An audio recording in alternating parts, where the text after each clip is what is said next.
간밤 미국 시장에서 여행과 항공주들의 흐름이 참 좋았는데 보고서들이 쏟아졌습니다.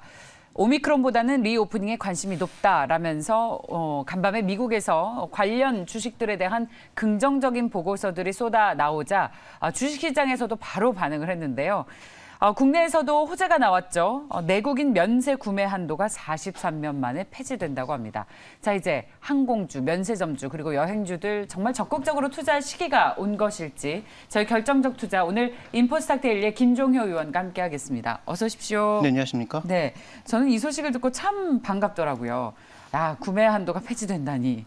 구체적으로 어떤 내용입니까? 네, 구체적으로 보면 내년 3월부터 적용될 것으로 보이는데 이 면세 한도하고 구매 한도하고 헷갈리시면 안 됩니다. 네. 그러니까 구매할 수 있는 것은 그동안 우리가 외환 관리라든지 여러 가지 이유로 인해서 계속 캡을 씌워뒀죠. 얼마 이상은 사지 못한다라고 씌워뒀었는데 이게 이제 폐지되는 겁니다. 그래서 상당히 고가의 제품이라도 면세점을 통해 국내 면세점을 통해서 이제 살 수 있는 그래서 기존에는 $3,000, $5,000 캡을 씌우다가 이제 그게 폐지된 거고요.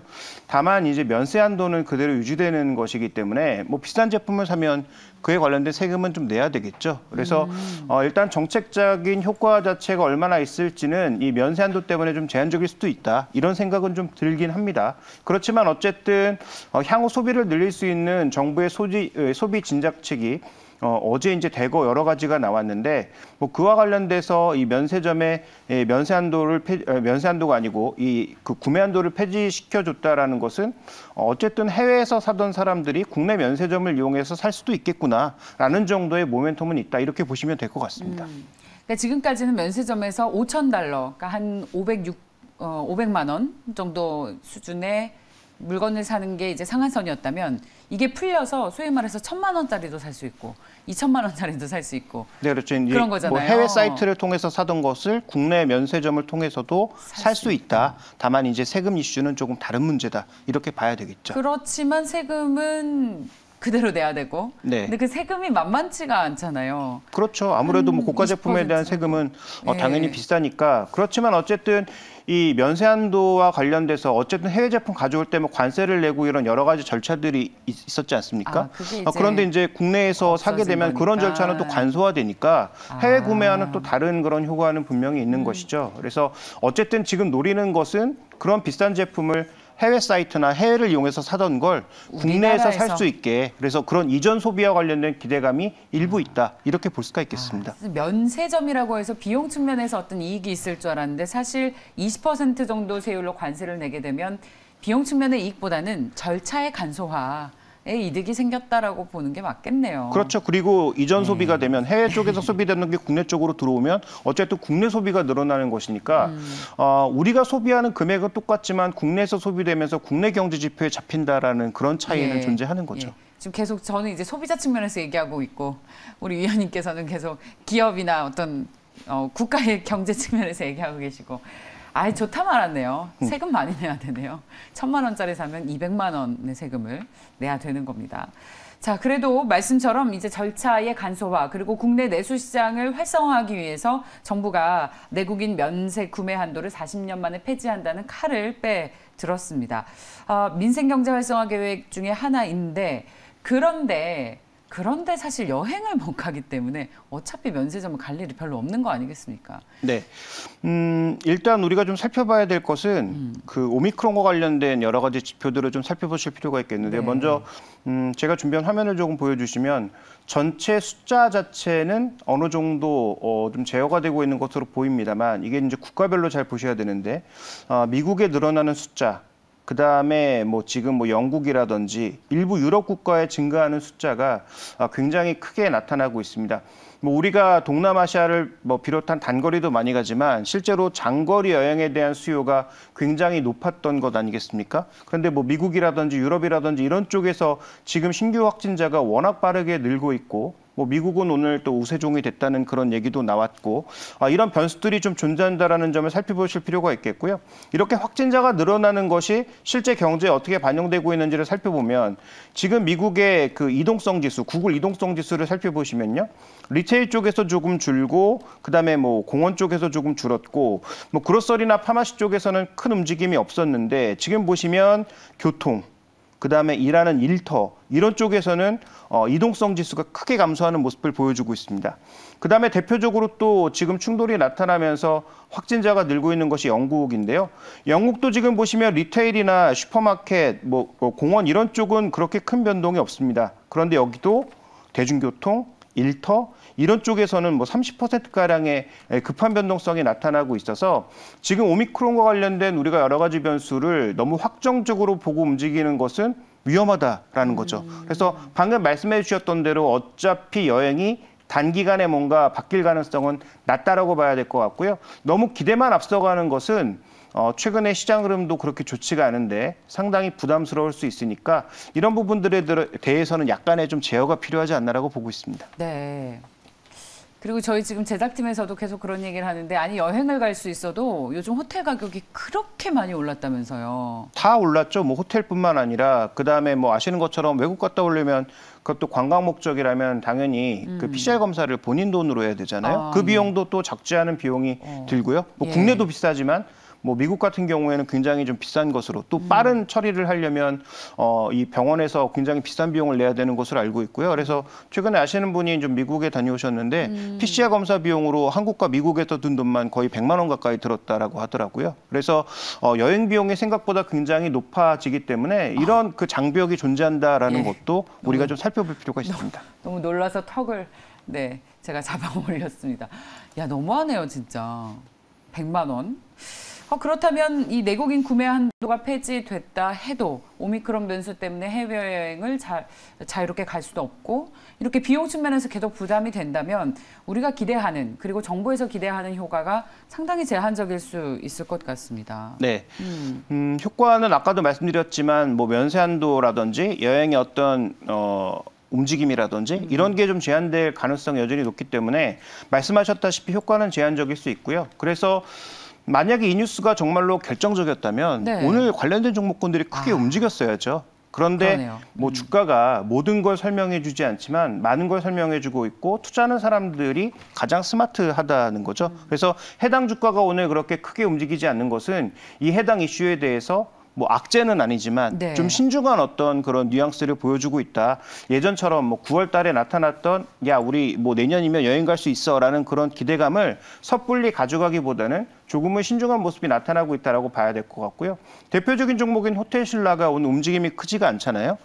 이것은 그 면세점의 실적에 가장 크게 기여한 것은 외형적으로는 유커. 그다음에 실적 측면에서는 따이공. 이 두 가지가 가장 크게 영향을 미친다라는 거죠. 근데 지금 중국인들이 올 가능성 없으니까 외형적인 어떤 성장은 제한적이고요. 따이공 같은 경우에는 최근 들어서 또 계속 오가면서 일정 부분의 실적을 거두는 것으로 보여지지만 시장의 기대는 기존에 있었던 따이공들의 물량에 대한 기대가 아니고 유커가 몰려오면서 뭔가 크게 판을 벌려주지 않을까. 그러니까 지금은 실적이 크게 늘어나지 않더라도 프로모션을 해서 이익이 크게 늘어나지 않더라도 외형 성장만 해도 주가가 크게 움직일 수 있는 구간인데 그게 지금 쉽게 나올 수 없기 때문에 오늘의 주가 동향도 생각보다는 굉장히 잠잠하다라고 봐야 할 것 같습니다. 호텔신라가 모텔신라가 됐는데 그 오명을 좀 벗을 수 있을까. 계속 저희가 호재를 찾고 있어요. 그래서 사실 1% 오른 것만으로도 그래도 오르는구나라는 측면으로 저희가 이슈를 좀 정해봤는데 그렇다면 이런 이슈로 인해서 호텔신라의 있던 이런 오명을 벗을 수 있는 기회를 잡았다라고 보기에는 지금 아직 이른 겁니까? 네, 좀 신중함이 필요한 것 같습니다. 지난 9월 달에 기대감 먼저 선반영했다가 항공주든 여행주든 호텔 종목이든 다 지금 주가는 제자리로 돌아와 있는 양상이고요. 그다음에 하나투어 같은 경우에도 그 쉬고 있던 직원들을 다 불러들여서 뭔가 굉장히 공격적인 런칭을 준비하던 상황이었는데 이것도 조금 약간 비용 부담으로 올 가능성이 있죠. 그렇다면 직원을 먼저 당겨온 그런 회사들은 정부의 보조금이 없다면 다시 또 실적이 또 크게 악화될 가능성이 있다라는 것이죠. 그래서 이런 여러 가지 요인을 고려해 봤을 때 아직까지 이들 종목에 대해서 무조건적인 저가 매수 이렇게 보기에는 좀 어려운 측면이 있다. 물론 종목마다 조금 다를 수 있습니다만 전체적으로 지금 현재 구간에서 해외 쪽에 모멘텀을 가지고 있는 종목들 면세라든지 그다음에 국외 여행 쪽에 포커싱이 맞춰져 있는 이런 종목군들에 대해서는 조금 제한적으로 봐야 되겠다. 그러면 여기서라도 손절하거나 팔아야 되느냐? 그건 또 약간 반대 의견을 말씀드리고 싶은 게 어쨌든 정부에서 국내 여행을 장려하고 여러 가지 정책들을 내놓는 것으로 봐서 최악의 국면을 벗어난 것은 분명하고요. 예. 그다음에 또 아까 앵커께서도 언급해 주셨지만 오미크론 이슈가 정말로 최악의 이슈냐에 대해서는 지금 사람마다 평가가 너무 다릅니다. 그래서 좀 더 시간을 두고 지켜볼 필요가 있다라고 보고 있기 때문에 제가 말씀드리고 싶은 건 신중론입니다. 이게 나빠서 팔자가 아니고 지금 당장 호재로 반영하면서 뭐 9월 달 가을에 움직였던 것처럼 폭발적인 상승을 견인하기에는 재료가 조금 부족하다라고 좀 보고 있습니다. 그래 저희 그 야구리님께서 내수 소비를 위한 거라고 하지만 면세로 싸게 사려고 하는데 면세 한도가 그대로라면 굳이 면세점 가서 살 필요가 없다. 약간 말장난 아니냐 이런 지적들을 해주고 계십니다. 아 근데 요즘 백화점들이 실적이 그렇게 좋다고들 해요. 네. 예, 그래서 저희 사실은 이 이슈 너무나 끊임없이 매번 다 진행하고 있습니다만 오미크론이 아니라 리오프닝에 관심을 갖자. 실적이 좋은 백화점주들은 어떨까?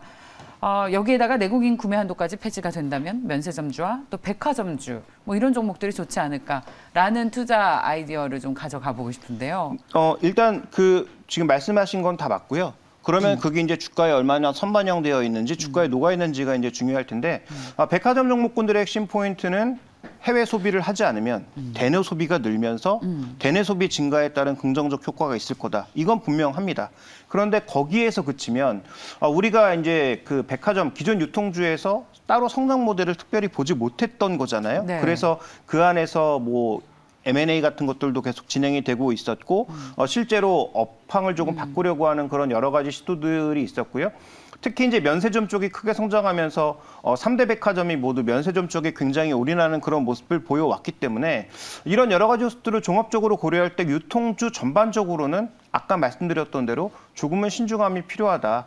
다만 대외 소비를 못하면 대내 소비가 일부 이루어지고 그것이 명품 소비, 아까 말씀드렸던 이 구매 한도와 관련돼 있는 명품 소비로 일부 나타날 수 있기 때문에 명품은 많이 팔리면 팔릴수록 이익률이 좋아지는 것도 사실입니다. 그렇다면 백화점 3사에 대해서는 철저하게 뭐 BPS 개념이 됐든 아니면 뭐 PR 개념이 됐든 조금 밴드가 낮은 위치에 있을 때 사셔야 그래도 어느 정도의 우리가 안정적인 수익률을 좀 기대해 볼 수 있는 그런 상황이기 때문에 백화점 쪽이 좋다. 살려면 상대적으로 PR 밴드든 PBR 밴드든 낮은 위치에 있을 때 사는 것이 좋겠다. 그래서 과거의 역사적인 히스토리컬 밴드를 좀 보시면서 내가 지금 관심을 가지고 있는 뭐 신세계가 됐든 뭐 롯데쇼핑이 됐든 아니면 현대백화점이 됐든 이런 종목군들이 어느 위치에 있는지 정도는 좀 파악을 하셔야 될 것 같습니다. 파악해 보시면 PER이 낮은 자리에 와 있는 백화점 주식이 보이시던가요? 뭐 롯데가 너무 먹여달라고 하는 겁니까? 그러니까 롯데가 가장 눈에 띄게 보이지만 롯데는 롯데가, 지금 예. 다른 종목들에 비해서 오히려 성장성이 더 제한적인 상황이기 때문에 예. 또 저평가될 이유가 있는 것이죠. 그래서 그렇게 낮은 위치에 있는 종목이 예를 들어서 명품 소비로 인해서 이익이 빠르게 올라간다면 가장 빠르게 올라갈 수 있기 때문에 제가 만약에 선택한다면 어쨌든 절대평가가 아닌 상대평가 영역에서 주가를 서로 비교하는 상대평가 영역에서 좀 더 낮은 위치에 놓여 있는 종목이 어차피 명품 소비가 된다면 롯데에서도 팔릴 거고 신세계에서도 팔릴 거고 현대에서도 팔릴 거잖아요. 그러면 상대 위치가 낮은 위치에 놓여 있는 종목군들의 관심을 가지시는 것이 조금 더 유리하지 않을까 이렇게 보고 있습니다. 네. 저희 지역화폐 관련주에 주목하라고 조언을 또 해주셨는데 이건 무슨 내용입니까? 네, 이번에 2022년 정부의 어떤 소비 진작책에 있어서 지역화폐를 추가적으로 늘리겠다라는 그런 얘기가 있습니다. 물론 내년에 선거가 있고 또 선거와 관련돼서 정책이 또 갑자기 바뀔 수 있기 때문에 네. 일정 부분의 변수는 있지만 어쨌든 지금 문재인 대통령이 임기를 끝내기 이전에 아마도 봄쯤 해서 한반 정도 더 소비 진작책 같은 게 나올 가능성이 높아 보이고요.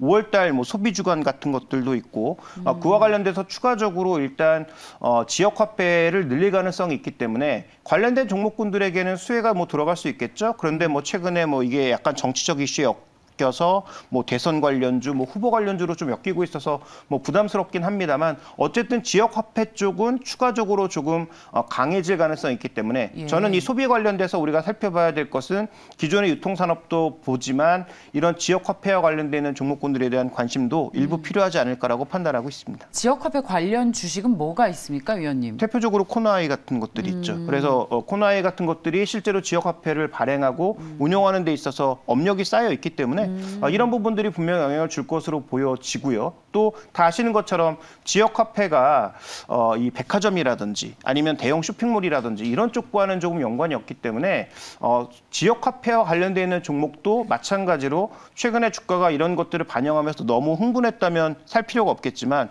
이런 것들을 반영하지 않았다면 내년 1분기 실적이 개선될 가능성을 보고 움직일 가능성이 있다. 그래서 뭐 지금 보니까 주가도 좀 강하게 움직이고 있는데요. 그러네요. 오히려 이런 종목군들에 대한 관심이 좀 필요하지 않을까라고 저는 보고 있습니다. 예, 김종호 의원의 관심 주는 코나아이였습니다. 그 마지막 질문 하나 더 드리겠습니다. 면세 구매 한도가 폐지되면 항공주에도 영향이 있습니까? 항공주는 지금 우리가 기본적으로 보셔야 될 게 예. 이런 최악의 상황에서도 과연 이익을 내고 있는가가 핵심 포인트인 거죠. 그래서 다른 이제 여객 중심의 항공주들은 쉽지 않지만 지금 뭐 제가 자료를 하나 준비해 놨는데 네. 어쨌든 항공 수요가 대한항공 같은 경우에는 화물 산업에서 끊임없이 계속 올라가고 있다라는 거죠. 지금 보시면 작년 대비해서도 재작년 대비해서도 화물 수요가 미주 중심으로 급격하게 증가하고 있는 것이 이게 뭐 반도체를 포함한 다양한 어떤 항공 수요를 나타낼 수 있는 그런 좀 약간 가격이 나가는 그런 제품들로 보이는데요.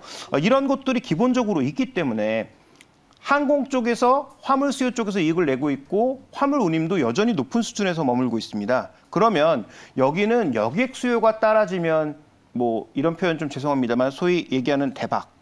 날 수 있는 거죠. 네. 왜냐하면 여객 수요가 지금 완전히 죽은 상황에서 화물로 다 바꿔서 어쨌든 이익을 짜내고 있는 상황이니까요. 그래서 현재 구간에서 어쨌든 최악의 상황에서도 이익을 내고 있기 때문에 만약에 오늘 그 주제인 항공, 여행, 유통주 중에서 관심을 한번 가져보라면 어쨌든 지금 분기별로 이익을 내고 있는 대한항공이 당연히 탑픽인 것은 맞다. 그리고 여기서 이제 여객 수요가 따라 붙는다면 뭐 여행주도 오르고 당연히 뭐 면세점 이런 종목군들도 오르겠지만 가장 먼저 움직일 수 있는 종목은 미국 시장에서도 마찬가지인 것처럼 저는 항공주가 될 가능성이 높다라고 보고 있습니다. 네. 두 가지 변수가 남아있죠. 일단 환율, 유가라고 하는 두 가지 변수가 남아있는데 뭐 유가 100달러 갈 가능성도 물론 있겠지만 어차피 유가는 연동이 되기 때문에 요금에 연동이 되기 때문에 영향은 제한적이라고 보셔야 될 것 같고요.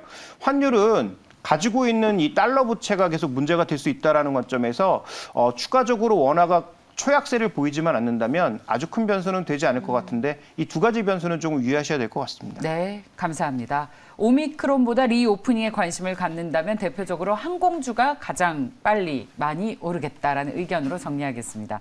결정적 투자 인보스탁 데일리의 김종효 전문위원이었습니다. 고맙습니다.